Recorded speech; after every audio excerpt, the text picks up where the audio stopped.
नमस्कार। साहित्यिकी कार्यक्रम में आपका स्वागत है। इस कार्यक्रम में आज हमारी चर्चा का विषय है साहित्य में सामाजिक सरोकार, और इस पर चर्चा में भाग लेने के लिए हमारे साथ मौजूद हैं साहित्यकार बीना बेंजवाल और समालोचक शिव मोहन सिंह जी। बीना जी और शिव मोहन सिंह जी, आप दोनों का साहित्यिकी के इस मंच पर स्वागत है, अभिनंदन है। बातचीत की शुरुआत बीना जी मैं आपसे करता हूँ। और हम कहते हैं कि साहित्य समाज का दर्पण है, पर वस्तुतः कितना साहित्य पाते हैं आप जो समाज का है? एक दौर वो है जब हम पढ़ते थे, जब हमने पढ़ना लिखना शुरू किया, एक दौर हम आज का भी पाते हैं।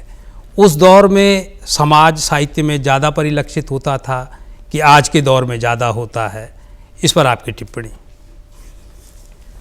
ये बात तो सत्य है जी कि साहित्य समाज का दर्पण होता है। जी। समाज की जैसी परिस्थितियां होती हैं, जैसी घटनाएं घटित होती हैं, जैसा दौर चल रहा होता है जी, उसे साहित्यकार अपने साहित्य में उकेरता है और साहित्य बताता है कि ये दौर ऐसा था। तो हम प्राचीन काल से लेकर अभी तक देख लें, और जो हम मध्यकाल को देखते हैं जी, क्या कबीरदास जी के दोहे हम देखते हैं, उनके पद हम पढ़ते हैं, सुनते हैं, तो उस समय के जो समाज था वह समाज कबीर के दोहों में किस रूप में आ रहा है। क्या बात है, बहुत अच्छा। उसी तरह से हम आगे बढ़ते हैं, रीतिकाल है, फिर हम आधुनिक काल में आते हैं। तो उस दौर की हम कविताएं देखते हैं, भक्ति काल का विषय कुछ और है, रीतिकाल में कुछ और है। आधुनिक काल में आते आते परिस्थितियाँ बदल रही हैं, समाज परिवर्तित हो रहा है, तो वो समाज साहित्य में उस रूप में प्रतिबिंबित हो रहा है। तो जहाँ साहित्य समाज को प्रतिबिंबित करता है, वहीं समाज भी साहित्य से प्रभावित होता है। बहुत अच्छा। हम अपने स्वतंत्रता आंदोलन के साहित्य को देखते हैं कि उस समय के गीतों ने, उस समय की कविताओं ने समाज को प्रेरित किया है जी, लोगों को आज़ादी की लड़ाई में शामिल होने के लिए जी, तो कहने का आशय ये है जी, कि साहित्य और समाज आपस में एक दूसरे को बहुत ज़्यादा प्रभावित करते हैं। आज हम देख रहे हैं कि कोरोना काल में भी हमने देखा कि जब विश्व इस महामारी से जूझ रहा था तो उसमें बहुत सारी कविताएं कोरोना पर आई। बिल्कुल आई। तो वो समाज साहित्य में आ रहा है।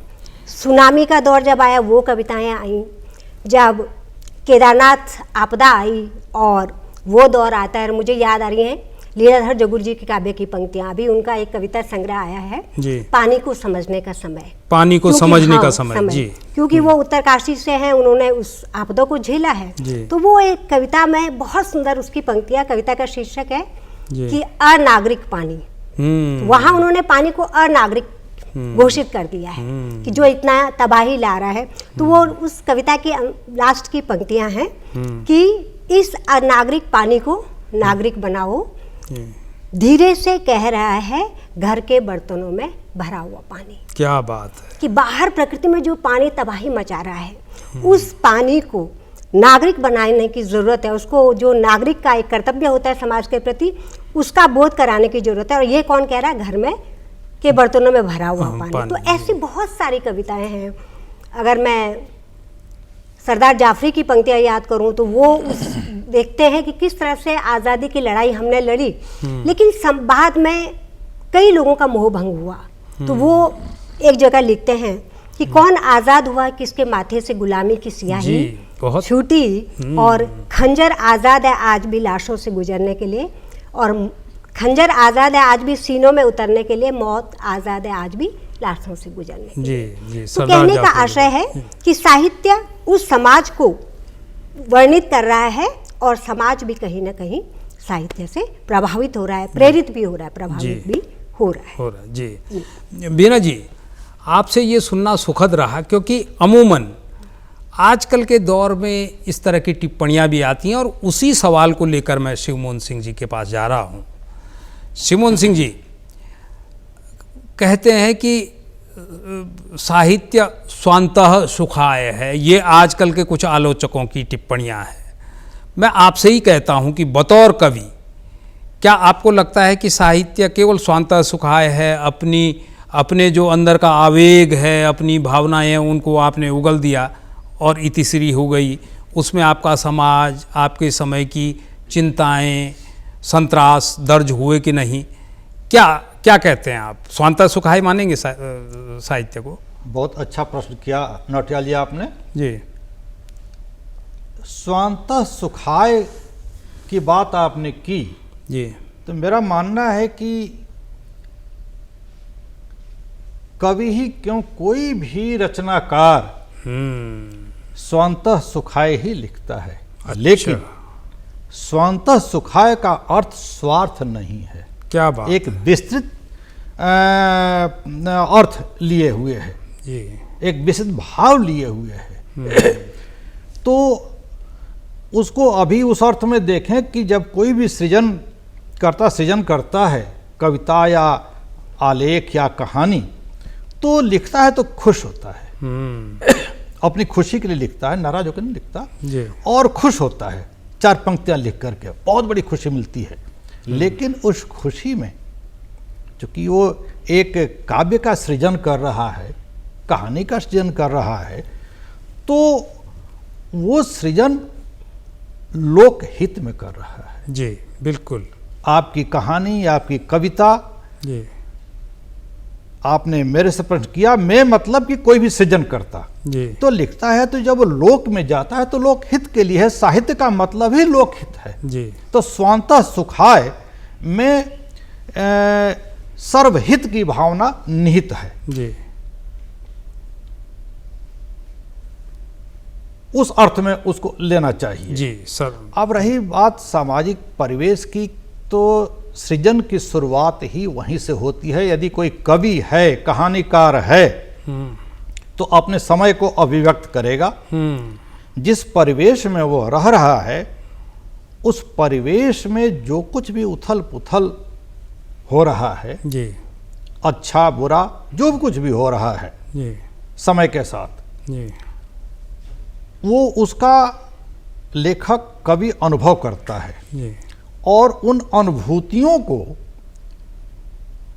अपने चिंतन का भाग बनाता है, या ये कह लें कि वो अनुभूतियां उसके चिंतन को प्रभावित करती हैं। जी और फिर वो कलम उठाता है या पैड उठाता है आज के डिजिटल युग में, जी। और वो लिखना शुरू करता है। जी तो अपने परिवेश या जिस समाज में वो रह रहा है, उस समाज से तो वो अलग हो ही नहीं सकता। यदि वो कवि लेखक है तो आज थोड़ा अभाव दिख रहा है समय की मर्यादा के हिसाब से, अगले कभी प्रश्न आएगा तो उसको स्पष्ट किया जाएगा। लेकिन कवि और लेखक अपने समय और अपने समाज, अपने परिवेश को अभिव्यक्त करता है। क्या बात है, बहुत महत्वपूर्ण बात आप कह रहे हैं जी। और एक दिशा प्रदान भी करता है।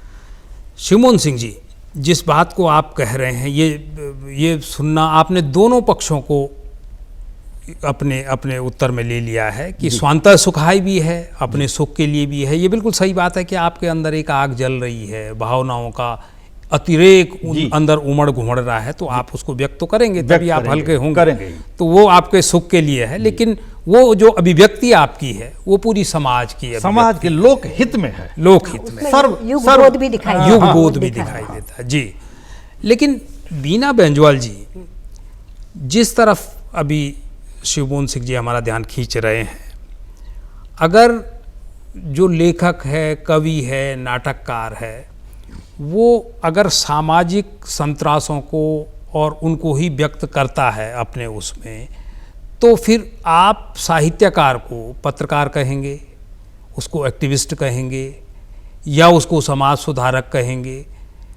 क्या क्या कहेंगे आप? फिर वो लेखक कहाँ रह जाएगा? और अगर इन सब के लिखने से उसका लिखना कुछ अलग है, तो वो कौन सा एंगल होता है? कोई भी रचनाधर्मी जब रचनाधर्मिता कर रहा है, साहित्य लिख रहा है जी, तो इसका मतलब वो समाज के बीच रहकर कोई ऐसा बहुत सृजनशील काम कर रहा है कि जो समाज को प्रभावित करता है जी, उसकी रचनात्मकता को प्रदर्शित करता है, समाज को प्रभावित करता है जी। कि आपने कहा कि वो क्या है, तो मुझे ऐसा लगता है कि एक साहित्यकार के अंदर एक एक्टिविस्ट भी होता है, क्या बात है, एक पत्रकार भी होता है जी, और एक समाज सुधारक भी होता है। समाज सुधारक के रूप में मैंने आपसे कहा कि भले ही कबीर के व्यक्तित्व को हम अलग अलग कोणों से देखते हैं, तो उसमें एक रूप ये भी दिखाई देता है कि जब वो समाज में देख रहे हैं बिल्कुल कि धर्म के नाम पर और किस तरह से समाज में रूढ़िवादिता बढ़ रही है, तो वो उस पर बेबाकी से लिखते हैं, तो वहाँ उनका वो रूप दिखाई देता है। अगर एक्टिविस्ट हम कहें तो जो रचनाकार है उसका समाज के प्रति बहुत बड़ा दायित्व है कि वह समाज में देख रहा है कि भाई समाज को जिस रूप में समाज में सुविधाएं आनी चाहिए, एक व्यवस्थित, सब कुछ व्यवस्थित होना चाहिए, वो नहीं हो रहा है। कहीं समाज में असमानता दिखाई दे रही है, धर्म, जाति, भाषा, किसी के नाम पर भी कुछ न कुछ ऐसा है जो स्वीकार्य नहीं है। तो जब वो उन मुद्दों पर लिखता है और बेबाकी से कहता है, तो वहाँ पर उसका वो एक्टिविस्ट वाला रूप भी दिखाई, बहुत सारा हमें जनवादी साहित्य ऐसे में हमें दिखाई देता है, बहुत सारे गीत हैं।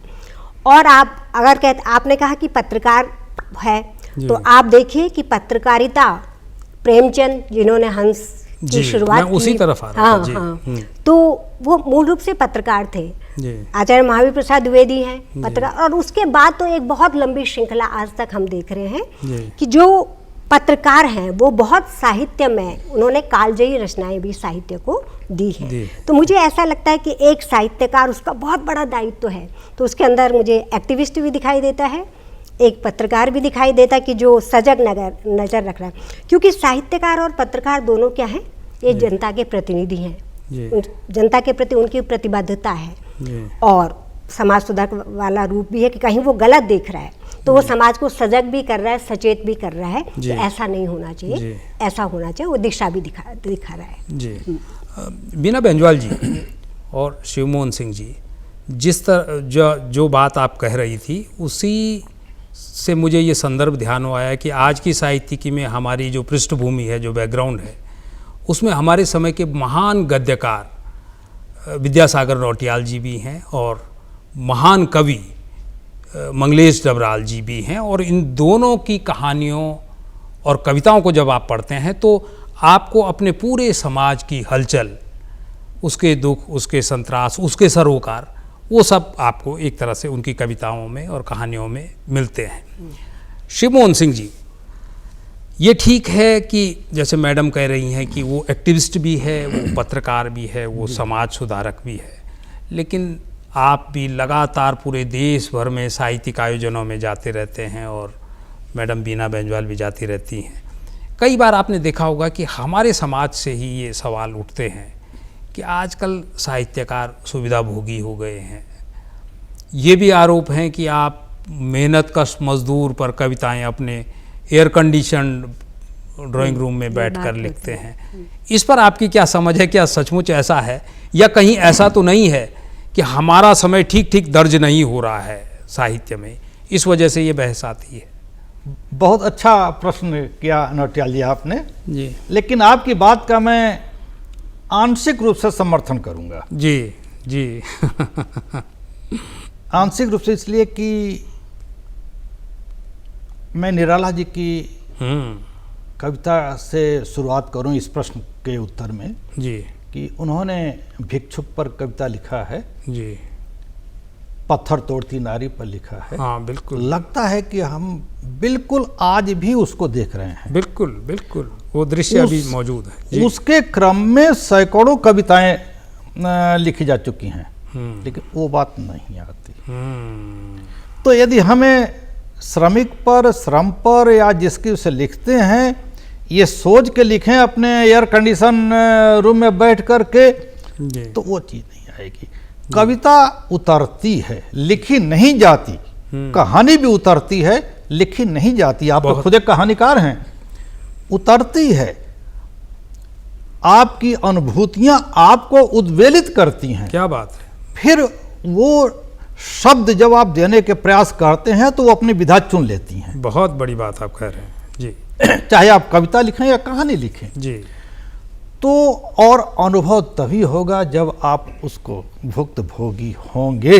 क्या बात है। नजरें देखती हैं, कवि कहानीकार का हृदय वो भी देखता है जो नजरें नहीं देखती हैं। तो हम बैठ करके चाहे कि कहानी कविता लिखें, वो कहानी कविता नहीं होगी। इसीलिए मेरा मानना है कि आज का समाज एक कालजयी रचना के इंतजार में खड़ा है। अच्छा। इंतजार कर रहा है। जी। और जब ऐसी कहानियाँ, ऐसी कविताएं आती हैं तो वो समाज स्वीकार करता है। बीना जी के एक रचना पर मुझे थोड़ी सी याद आ रही कि एक आपकी गढ़वाली में कविता है कि बेटी जब मायके से आती है, एक त्योहार पड़ता है कोई, उसमें आती है तो वो अपने भाव व्यक्त करती है अपने मायके में आकर के, ससुराल से आती है उस त्योहार में। तो उन्होंने किया है, तो गढ़वाली भाषा का मुझे कम ज्ञान है, लेकिन वो एकदम भाव विभोर हो जाता हूँ सुन के उसको। बेटू ते मैं हाँ, क्या कविता है वो मैडम जो जिसकी तरफ? हाँ, 2 लाइन सुनाइएगा जरा। उसमें मकरैणी का मैंने जिक्र किया ना जी, कि बेटू ते मैत बुलोन पूस जलनियों से अपनी मिलोन पूस। अच्छा। और मकरैणों कौथिक दिखे कर्द विदा। वो अनुभूतियाँ आपको उद्वेलित करती हैं तो आप लिखने बैठ जाती हैं और आपने लिखा। ऐसे ही चाहे श्रम हो, चाहे कुछ भी हो, चाहे प्रकृति हो, जब करीब से आप उसको देखेंगे, समझेंगे जी, तो वो रचना कालजयी होगी ही होगी। जी। ये अगला प्रश्न एक उसमें था कुछ आपका?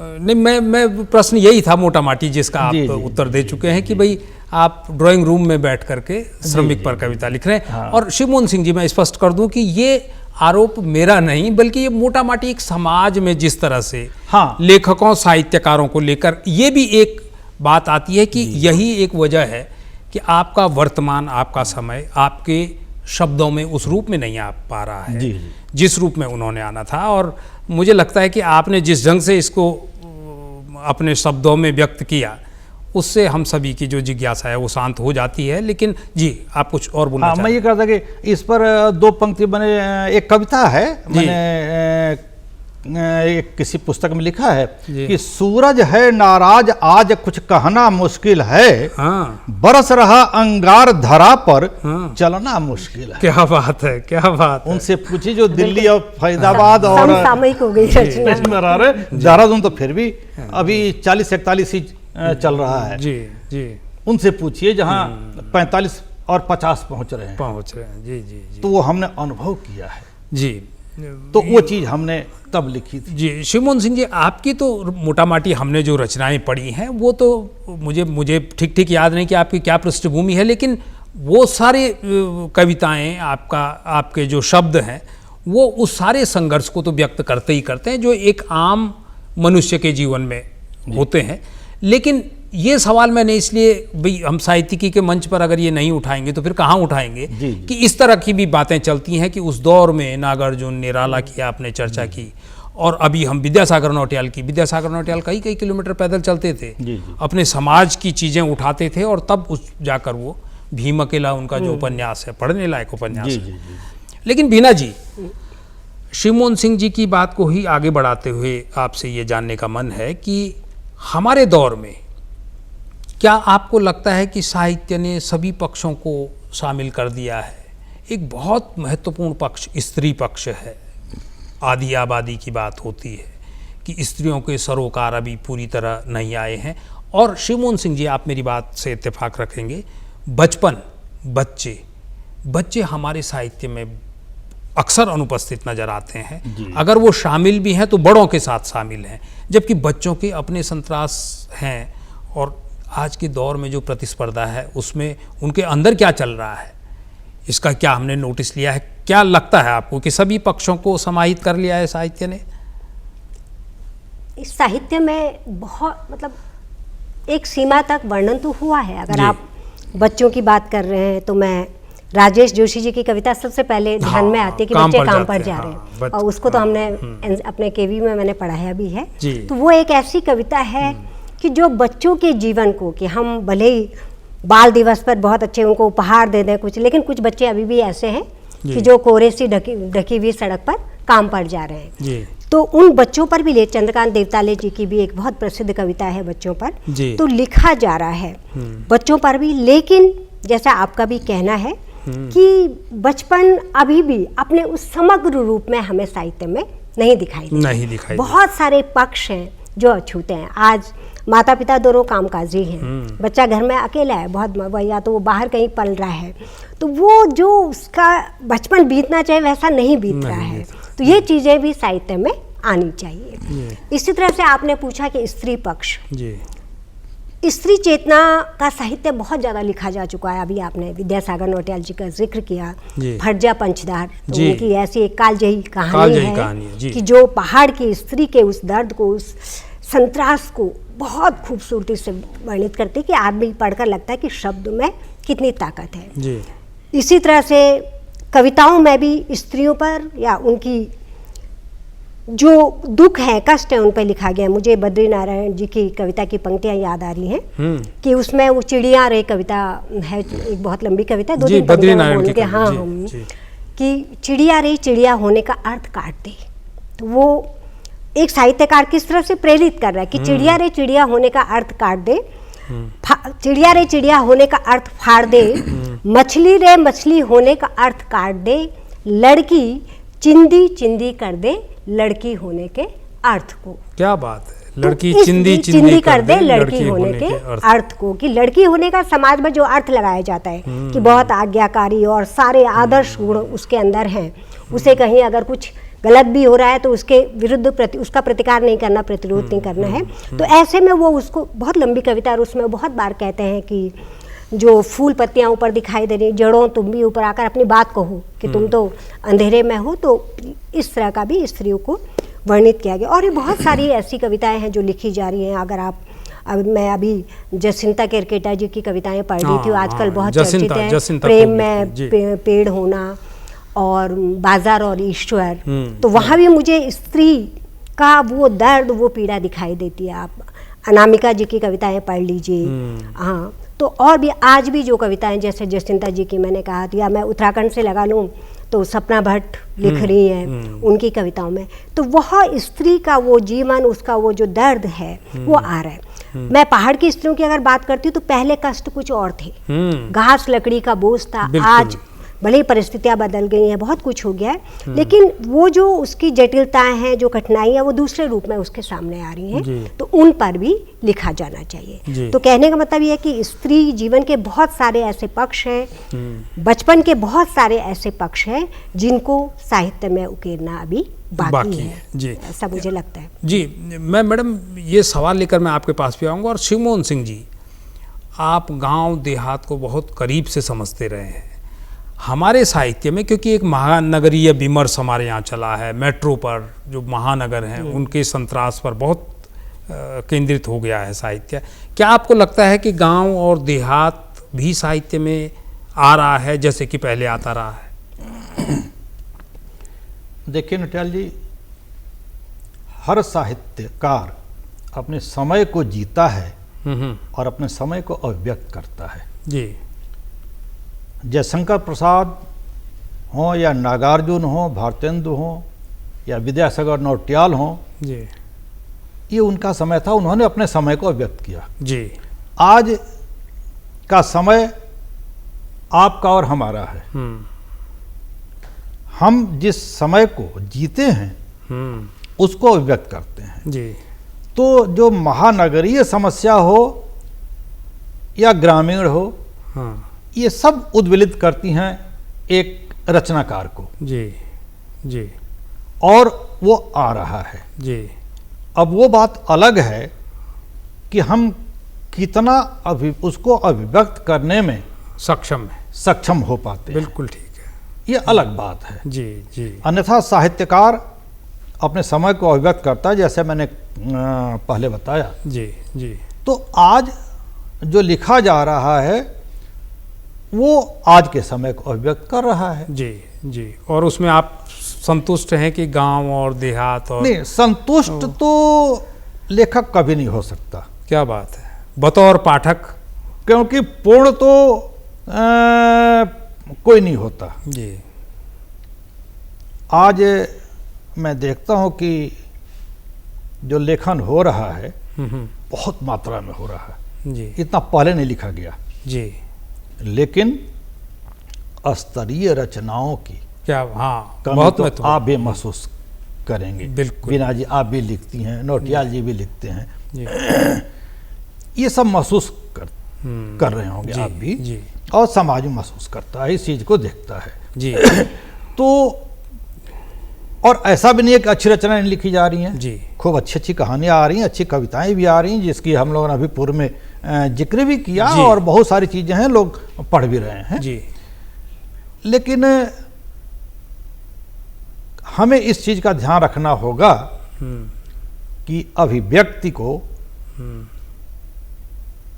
अपने में एक तरह से सक्षम रूप से सामने, पाठक के सामने आना चाहिए, संप्रेषित होना चाहिए, जी। और उसको उलझाने के लिए नहीं बल्कि उसको दिशा प्रदान करने के लिए। जी जी। शिवमोहन सिंह जी, जहाँ पर आपने फुल स्टॉप किया है, पूर्ण विराम दिया है, मैं वहीं से आपकी ही बात को आगे बढ़ाते हुए बीना जी के पास इस सवाल के साथ जा रहा हूँ कि जैसे शिवमोहन सिंह जी कह रहे हैं कि हम अपने वर्तमान को व्यक्त करते हैं। अतीत में जिन लेखकों ने, कवियों ने लिखा, उन्होंने अपने समय को लिखा। आज का लेखक अपने समय को लिख रहा है। लेकिन ठीक वही सवाल आता है जो मैंने बचपन को लेकर, बच्चों की दशा दिशा को लेकर आपसे पूछा कि हम एक वैज्ञानिक युग में जी रहे हैं, तकनीकी का युग है। क्या आपको लगता है कि हमारे साहित्य में तकनीकी का वो क्षेपक, वो उपस्थिति है जो जिस दौर में कि वास्तव में हम हैं? आपका जो प्रश्न है बिल्कुल बहुत महत्वपूर्ण प्रश्न है। इससे पहले जो प्रश्न आपने शिवमोहन जी से पूछा था जी, गांव और कि देहात। मुझे लगता है कि जो गांव और देहात है वो साहित्य में कम आ रहा है। प्रेमचंद के साहित्य में जो जो बैलों की जोड़ी है, वो हीरा मोती यहाँ हमें नहीं दिखाई दे। समय बदल गया, अब हमारे पहाड़ों में भी जी चले गए हैं कि अब वो बैलों की संख्या कम होती जा जी, रही है। जी। तो वो देहात, वो पेड़, वो गायें, वो कम दिखाई दे रही है। तकनीकी की बात आपने की, तकनीकी आ रही है, जी और आज दौर भी क्या है, जी राजनीति का है, औद्योगिक क्रांति का है, विज्ञान का दौर है। तो ये चीजें साहित्य में आ रही हैं, और जो साहित्यकार है वो सजग रूप होकर इन जो हमारी सूचना क्रांति है उसको अपने साहित्य में संजो रहा है, दर्ज कर रहा है। जी जी इसके बावजूद कहीं ऐसा लगता है कि जो हमारा जो विषय भी है कि जो हमारे सामाजिक सरोकार साहित्य के हैं, तो उसकी दृष्टि से अगर हम देखते हैं कि अभी बहुत कुछ ऐसा लगता है कि वो जो उद्देश्य है, जो प्रयोजन है, वो अभी पूरा नहीं हो पा रहा। जी बीना जी, जो आपने कहा कि गांव और देहात उस रूप में दर्ज नहीं हो रहा है, पिछले कुछ दिनों से मैं शिवमूर्ति की एक किताब आई है, अगम बहे दरियाव, मैं उसको पढ़ रहा हूँ, और उसको पढ़ते हुए कहीं कहीं ऐसा लग रहा है कि वो जो गोदान और गबन का भाव है वो मुझे शिवमूर्ति की के इस उपन्यास में नज़र आ रहा है। और एक सुखद अनुभव भी हुआ कि चलिए देर से बेर सही, वो जो महानगरीय विमर्श है उनसे थोड़ा स्वाद बदल कर वापस हम गाँव और देहातों की तरफ गए। शिवमोहन सिंह जी, आप कवि भी हैं, लेखक भी हैं, और तमाम तरह के व्याख्यान देते रहते हैं तमाम विषयों पर। आपको क्या लगता है कि साहित्यकार क्या समाज सुधारक है, उसकी समाज में क्या भूमिका है, और बतौर साहित्यकार हमारा समाज अपने लेखक और कवि को कितना महत्व देता है? बहुत सुंदर प्रश्न। मैं साहित्यकार को समाज सुधारक की संज्ञा नहीं दूंगा जी, क्योंकि सुधारक बहुत सीमित अर्थ में आता है। जी साहित्य और साहित्यकार का एक बहुत बृहद अर्थ अपने में समाहित किए हुए है। जी जैसे भाषा और साहित्य, भाषा साहित्य नहीं है। यदि हम किसी को अपशब्द कहते हैं कि बंगला में कहेंगे, अंग्रेजी में कहेंगे, हिंदी में कहेंगे, वो अलग बात है, भाषा है। लेकिन अपशब्द के लिए साहित्य शब्द इस्तेमाल नहीं होगा। बहुत नहीं अच्छी होता। बात है जी। साहित्य में संस्कार निहित है, हमारी संस्कृति निहित है। हाँ। साहित्य समाज को अभिव्यक्त भी करता है, मैंने पूर्व में कहा दिशा भी प्रदान करता है। यदि संस्कार नहीं होगा तो हमारे समाज का उन्नयन नहीं होगा। साहित्य समाज के उन्नयन की बुनियाद रखता है और दिशा भी देता है। शिवमोहन सिंह जी, लेकिन एक बात और कहना चाहूंगा बहुत संक्षेप में, बहुत जी, कि लेकिन आज के इस बाजारीकरण के युग में जी साहित्यकारों को समाज वो सम्मान के दृष्टि से नहीं देखता जो पहले देखता था। जी जी, ये विचारणीय प्रश्न जी है। शिवमोहन सिंह जी, ये एक नई परिचर्चा का विषय है। मैं तो बस संदर्भवश आपके पास इस सवाल के साथ आया जी था। जी बहरहाल ये विषय ही इतना विराट विषय है कि इस पर घंटों चर्चा की जा सकती है, लेकिन कार्यक्रम की अपनी एक समय सीमा है। बीना बेंजवाल जी और शिवमोहन सिंह जी, आप दोनों साहित्यिकी के मंच पर आए और इतनी सुंदर बातचीत आपने हमारे दर्शकों के सामने रखी। आप दोनों का बहुत बहुत धन्यवाद, आपका भी आभार। ये थी हमारी आज की साहित्यिकी। अगली बार किसी नए विषय के साथ कुछ नए मेहमानों को लेकर आपके बीच आएंगे। तब तक के लिए इजाज़त दीजिए। नमस्कार।